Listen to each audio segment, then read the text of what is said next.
up in Hawaii, what was it that got you into music, and when did you decide to pursue that as a career? When I was a kid, I dabbled in music a bit because it was required for my school. So I learned how to play like ukulele, which is a Hawaii, I think it's a Hawaiian instrument, and violin when I was in high school.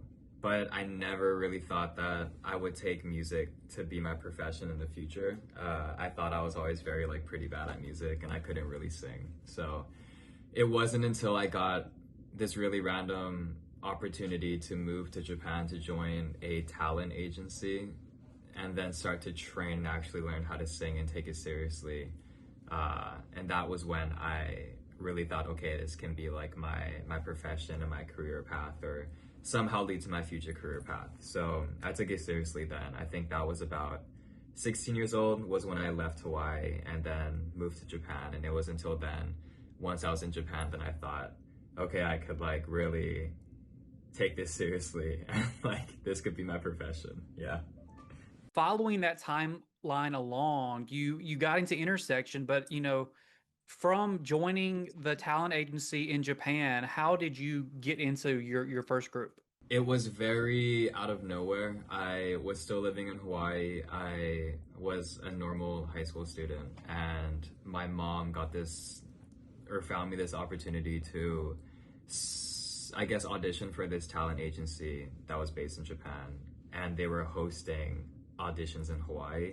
And I didn't want to go because I, for one, couldn't sing, and I never really thought about like auditioning for something like that. So I was always saying, no, I don't want to do it.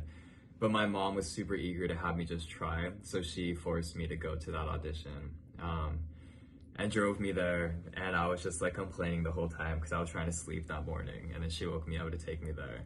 And I auditioned. And once I got, I guess like once I passed that audition is when I really start to like think like, oh, like, should I do this? This is like an option that I never really thought about before. And ultimately it was from my mom and my dad who gave me their advice that they think I should go, because it's pretty much like a once in a lifetime opportunity to do that and to get an option like that and then take it out of Hawaii like that. So then I was like, okay, I might as well try. And yeah. Fans really got to know you when you participated on the survival show. I came across your audition because I was obsessed with Unbreakable Love at that time, and I was looking up covers. And so I saw that, I saw you, and then you kind of like that clip went everywhere.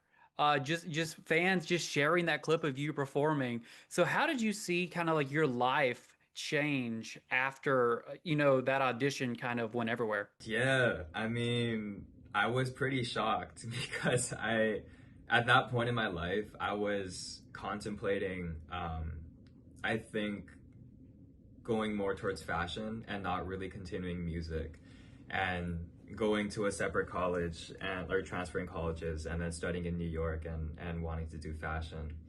Um, and it was at that point that I got that offer to go on that survival show. And I ultimately took it as like my last try for the music industry to see like how will the fans react to this. Like if it goes well, then I'll continue the music industry. If it doesn't, then I'll switch to fashion.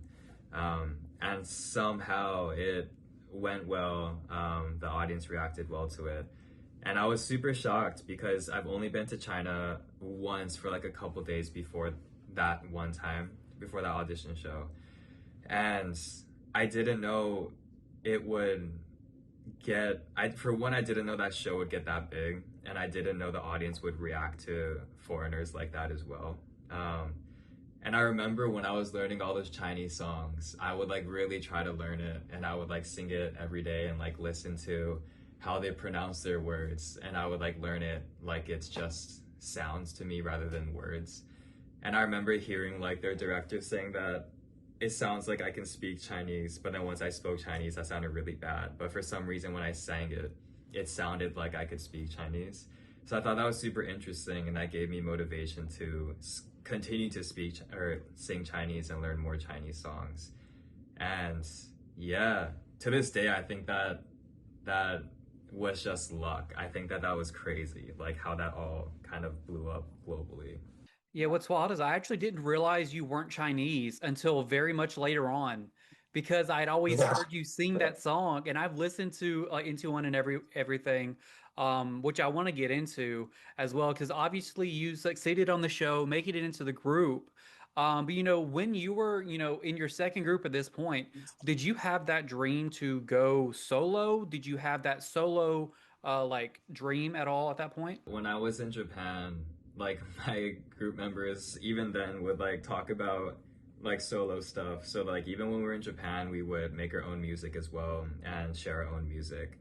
Because I think everybody has their own voice that they want to make heard and they want other people to hear. They want to share with an audience. So it makes sense. I think everybody in a group has that mentality.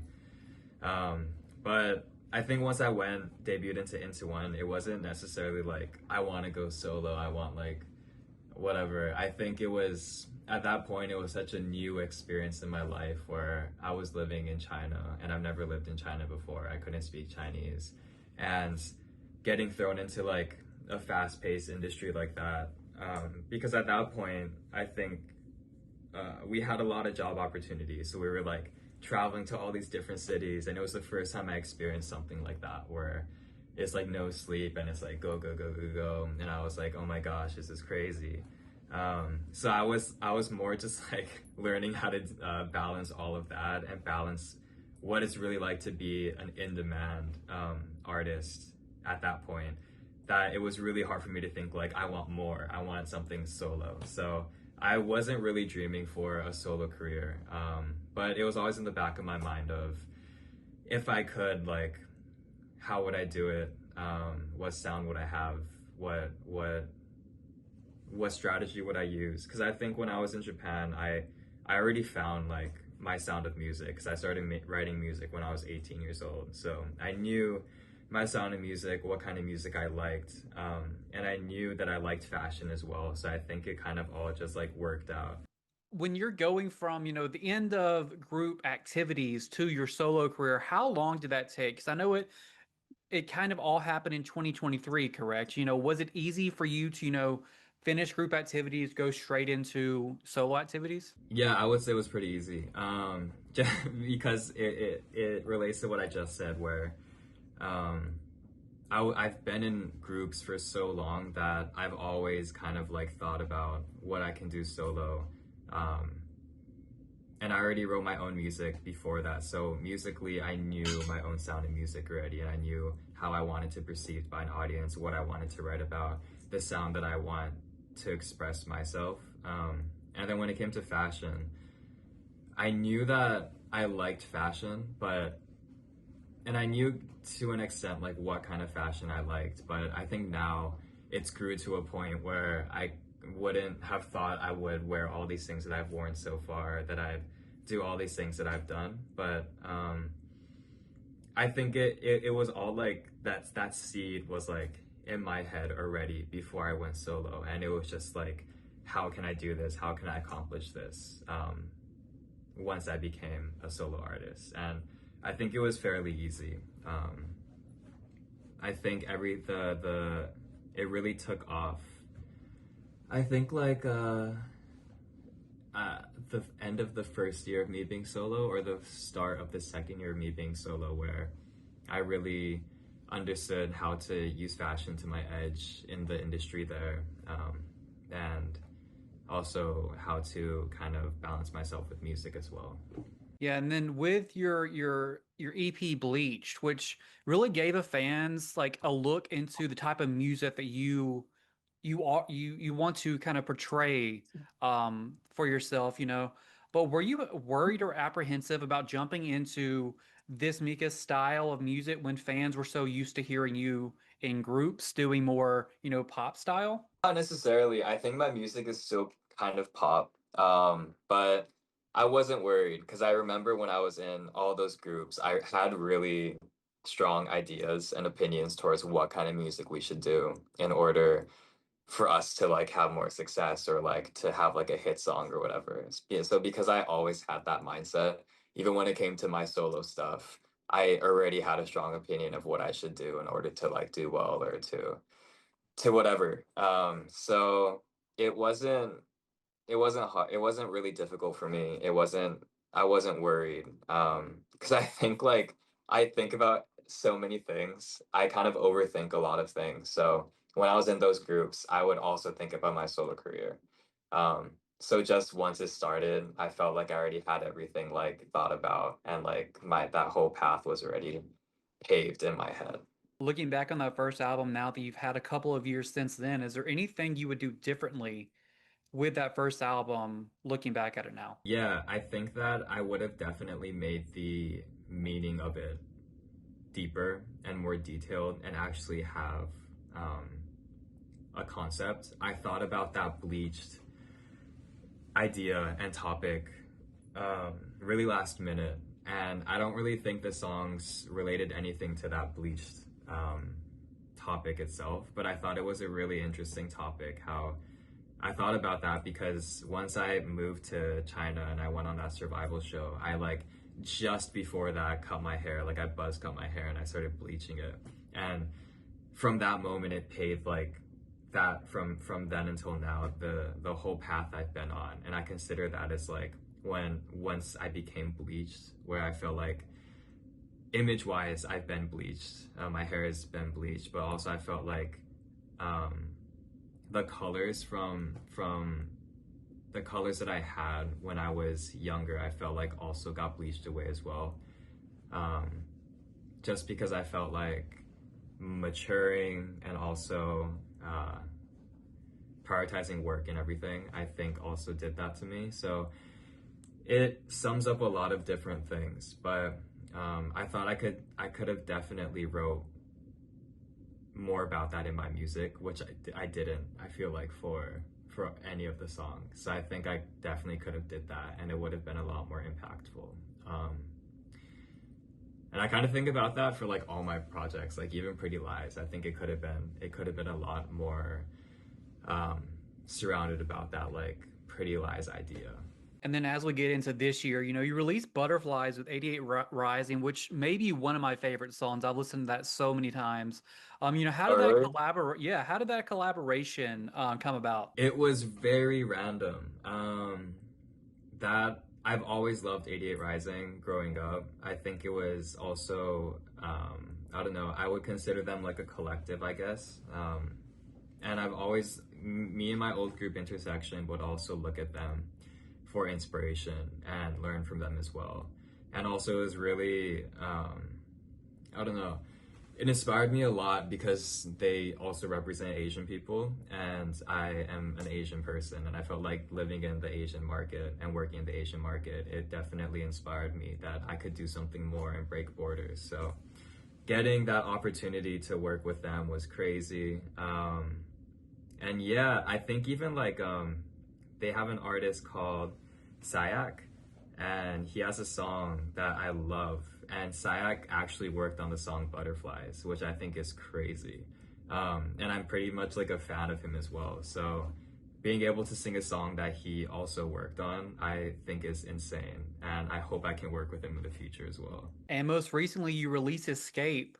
And the instrumental is so dreamlike, like just like the way it sounds, and it matches with obviously the lyrics as well.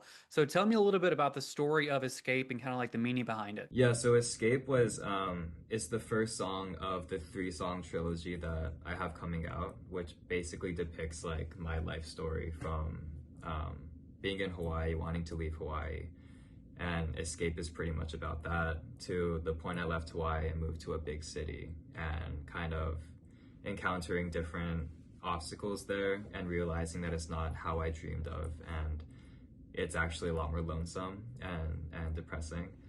And that's in between. And then the last song is called Dream, which initially was supposed to be about like the return aspect of this story, but I never returned back to Hawaii. So it kind of explains like how I ended up coping with homesickness and how I was able to fill that hole of like me being homesick, and how I associate home with not a place anymore, but more with like my current lifestyle and the people I surround myself with, the hobbies that I have, the different ways of me seeking happiness. So it's pretty much about that. But although it's going along with my life, I think that it's very connectable from a wide audience, because I think a lot of people understand homesickness. A lot of people have left their home to move to different cities, different countries for opportunity, for their jobs, for college. And I've tried to write everything a bit broader so that it's not just my life experiences, but it can also be interpreted from other people in a wider audience. So I hope a lot of people can listen to these songs and kind of like associate it with their life and their experiences and cope with whatever. Yeah. One thing I've noticed with you when I've seen your photos, the red carpet, especially with Vogue China, is your fashion as well can really push like male gender norms of clothing and everything. And as an artist, you mentioned kind of like how, your music and your fashion's related, but how important is it for you to kind of have that uniqueness, not just with your music to kind of have something that's, important to you, but also have that fashion to kind of tell your story as well. I think it's really interesting, and I think it's something that not a lot of artists have done, and I think that because of that, it's really hard for me to connect the two. I actually don't think my music and fashion can connect at all. I think they're very different forms of creative expression. I think my music is very, how would I say? I think it is very, it's very calm. It's not, okay, I'll start with my fashion. I think my fashion is really bold. It's really experimental. I push my borders. I'm very extroverted with my fashion. I'm willing to take risks and try different things. But with my music, I think it's the opposite of that. I think it's very calm. It's very sad. I feel like it's a lot more blue. Whereas my fashion is very like red and like pink and orange. So I think it's really interesting that they're different moods of expression, but they're both creative forms of expression for me. But I hope that in the future I'm able to tie those together and learn how to connect both of those, because I feel like there are like fashion icons who are also artists who've done things like Lady Gaga and like G-Dragon and stuff. But I feel like the difference between their music and my music is that their music is very like a bit more like up-tempo and fast, and I feel like when I hear songs like that, I can associate it with fashion. But when I hear songs like mine, I feel like I don't associate it with fashion, just because no one has really done that in the past that I can link it to. So I hope I can somehow connect these two aspects together, because I do enjoy being creative in both forms. And I see it as being possible. So I hope in the near future I can connect these two areas. And then looking ahead, especially as we are wrapping up 2025, what can fans expect from you in the new year? I know you talked about this trilogy. And then do you have any New Year's resolutions for your career or just personally? I hope that I can have more global activity. I hope that I can see my fans that are in different countries more next year. I hope that I can travel a bit more and expand my boundaries next year as well. So that's my New Year's resolution, that I'm able to have that opportunity and grow myself more globally. And hopefully that can affect my music and my fashion reach as well. Thank you for your guys' support, and I hope I can see you guys next year. I really hope I do, but thank you so much.